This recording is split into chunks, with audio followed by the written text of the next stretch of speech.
Have you realized that our parents are getting older? Yeah, that happens in life. So it's important to start talking about their future while they're still in a good mental and physical space. So today I'm going to walk through how to have the money talk with aging family members. There are 6 simple steps that will help you really navigate this season for your parents or your loved ones to feel loved and supported. But first, make sure to like, subscribe, and share this episode with a friend.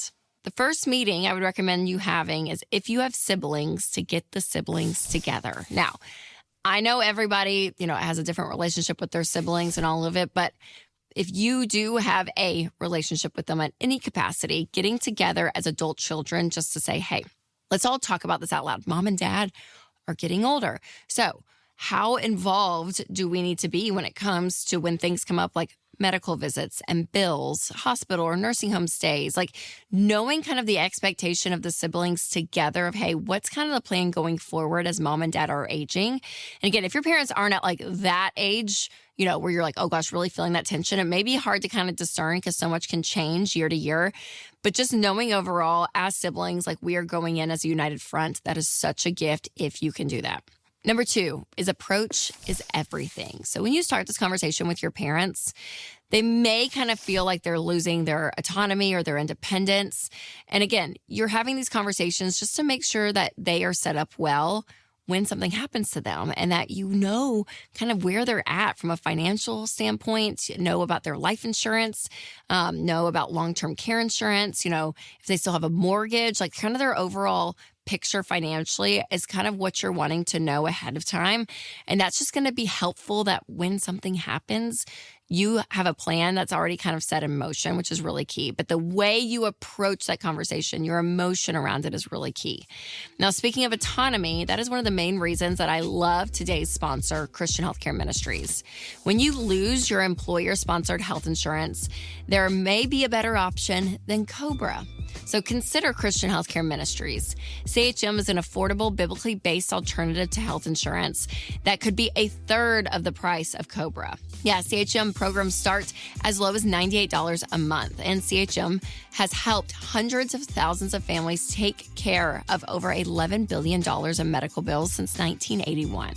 CHM members are also supported spiritually with prayer when they have a medical event. Try getting that kind of support with COBRA because you won't.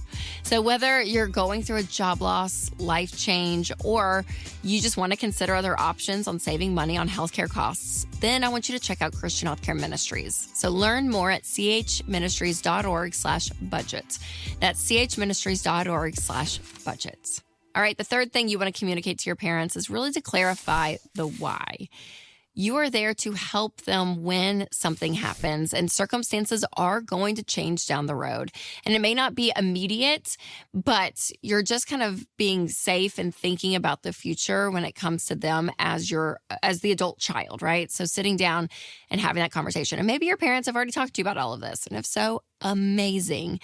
But again, it's kind of understanding, okay, where are we at? And if something happens to mom or something happens to dad, especially if your parents are still together, or something happens to both of you, like really getting that clarity of why you're even wanting this conversation. And it's really to better their legacy, right? Like you're like, I want things set up well so that, when something happens, we know exactly what you want and what your desires are. Number 4, remove control from the equation. So listen, you can't control anyone but yourself. And so ultimately, they're going to make the decision on whether they're even going to talk to you about this stuff. They're going to make the decision on if they carry out the things that you're like, yeah, you probably need a will, mom and dad, let's get a will or something, right? But you can't force them to do these things. They are adults. So remember, you can only control what you can control. So you're really just opening up this conversation as a, hey, here's kind of what we're thinking. We're all adults in the room. And getting these things in place is really important. But whether they end up doing it or not, that is not on you. Now, if you are looking for a will, or maybe they are like, oh yeah, we probably do need a will, check out Mama Bear Legal Forms. This is a great company that we've even used when it comes to creating a will. And they make state-specific wills. You can do it online. They're phenomenal. Number 5 is just give space, because this conversation, there's a chance it's going to be ongoing. And so give them space to process. Remember, you can always circle back later. You may not get get everything you want in that first conversation, but hopefully it kind of becomes this rhythm of conversation about life. And I know some parents are like so anti these conversations. And it's like they won't tell you anything. So remember, you can't control them, but also just know like, yeah, this hopefully is going to be kind of an ongoing idea and conversation, because getting to what they want to do when something happens to them was really key. Number 6, I would also say to protect your financial peace. So don't let their past money choices steal from your financial peace today. Because if you are in a position where you are really stable financially, and maybe you realize, oh my gosh, mom and dad don't have enough. Like I don't know what they're going to do. And those worries start coming up inside of you. You know, this is always a really hard balance, because if you have the ability to help, I think most adult children, you know, in most cases, like, okay, yeah, what can we do to help mom and dad, right? We don't want to enable, but also if you have the means to help, like, I get it. Like, we all have a heart. We're not heartless.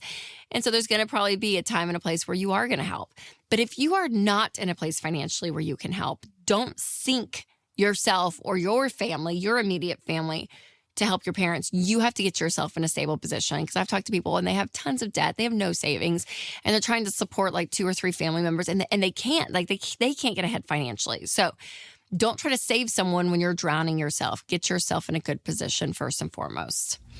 Now listen, money and family, it can be so difficult, so hard. So there are 3 healthy money boundaries to set with family, and I have that episode right here. Or if you're listening on podcast, click the link below. All right, you guys, remember to take control of your money and create a life you love.